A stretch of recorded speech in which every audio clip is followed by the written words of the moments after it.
ఏ శుభకార్యానికైనా శుభారంభం రాంబాబు ఒక మాట అన్నారు. నేను అమిత్ షా డిప్యూటీ సీఎం నారా లోకేష్ అంటే అమిత్ షా ఒప్పుకోలేదు ఆ ప్రపోజల్ని అని నేను ఒక కొత్త వాదన తీసుకురావడం జరిగింది. సరే, ఎక్కడ ఎవరెవరు ఒప్పుకున్నారో మనకన్నా తెలియని అంశం. పరిపాలన బాగుంది, గతంలో కంటే మెరుగ్గా ఉంది. అస్తవ్యస్తమైన 5 సంవత్సరాల అభివృద్ధికి నోచుకుని ఆంధ్రప్రదేశ్ అభివృద్ధి బాటను పయనిస్తుంది. పయనిస్తుందా లేదా సార్ చెప్పండి సార్. మరి అటువంటి పయనించే సమయంలో అనవసరంగా దీన్ని ఉచిత సలహాలు ఇచ్చేవాళ్ళు ఎవరు? వీళ్ళు మన శ్రేయోభిలాషులు లేదా అని చంద్రబాబు నాయుడు గారికి తెలుసుకుంటే డెఫినెట్గా ఆయనకి మనం ఎవరు చెప్పాల్సింది కాదు.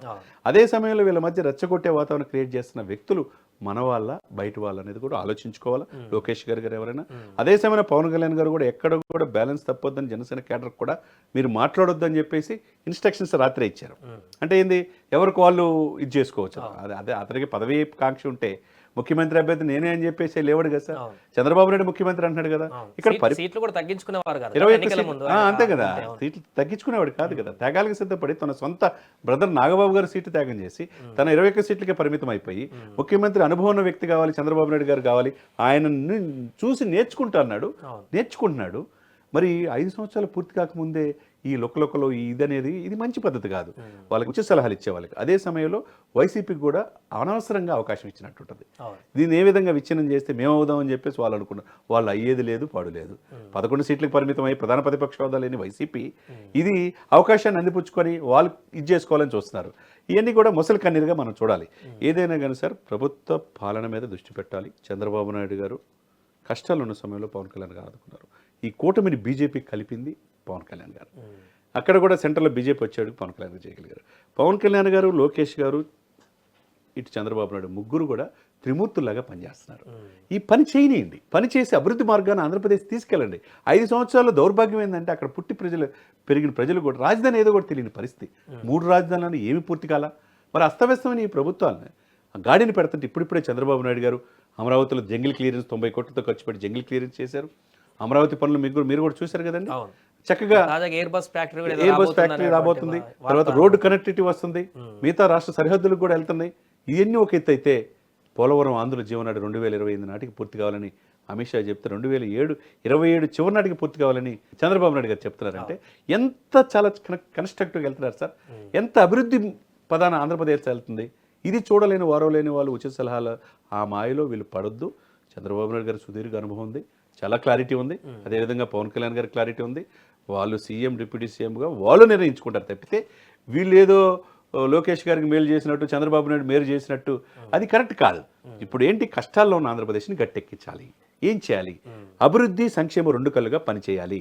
ఏది ప్రాధాన్యత క్రమం మనం చూసాం కదా సార్. 1వ తారీఖే పెన్షన్ వస్తున్నాయా లేదా? కష్టపడి చంద్రబాబు నాయుడు గారు ఉన్న అనుభవం, పవన్ కళ్యాణ్ గారు చొరవతో చేస్తున్నారు కదా, మరి చేయనియండి. కానీ కనీసం 7 నెలలు కూడా కాకుండానే ఈ సలహాలన్నీ ఏంది? మొదట వీళ్ళంతా ఎక్కడున్నారు? కష్టాలు ఉన్నప్పుడు వీళ్ళంతా ఎవరైనా ఉన్నారా? వీళ్ళందరూ మాయ మాటలు, వాళ్ళు ఏదో ప్రాపకం కోసం తప్పితే ఉపయోగం లేని. 5వ తారీఖు లోపు ఎంప్లాయీస్ జీతాలు వస్తున్నాయి సార్. ఎప్పుడన్నా మనం చూసామా? 15, 20వ తారీఖు కూడా రాలా. ఇప్పుడు ముందున్న తక్షణ కర్తవ్యం ఏంటి? పరిశ్రమలు రావాలా, ఫుడ్ ప్రాసెసింగ్ యూనిట్స్ రావాలా. తీర ప్రాంతం గుజరాత్ తర్వాత 974 కిలోమీటర్ తీర ప్రాంతం ఉంది, ఇండస్ట్రీస్ రావాలా. టూరిజం డెవలప్మెంట్ కావాలి. జల్ జీవన్ మిషన్ 25,000 కోట్ల శాంక్షన్ గత ప్రభుత్వంలో చేయలా, ఇప్పుడు చేశారు. పని దినాలు పెంచుకోవాలా. ఏ విధంగా చేసుకోవాలంటే ఒకటి ముఖ్యమంత్రి గారు, ఉప ముఖ్యమంత్రి లోకేష్ వాళ్ళు భజ్జన పడుతుంటే మధ్యలో వీళ్ళంతా చేరి అనవసరంగా డిస్టర్బ్ చేస్తున్నారు. ఈ డిస్టర్బ్ చేయటం అనేది కరెక్ట్ కాదు. పరిపాలన చేయనివ్వాలి, వాళ్ళకి అవకాశం ఇవ్వాలా. 5 సంవత్సరాలు సుస్థిరమైన ప్రభుత్వం ఉంటే ఇంకో 5 సంవత్సరాలు ప్రజల వాళ్ళు ఆదరిస్తారు, అంతే కదండి.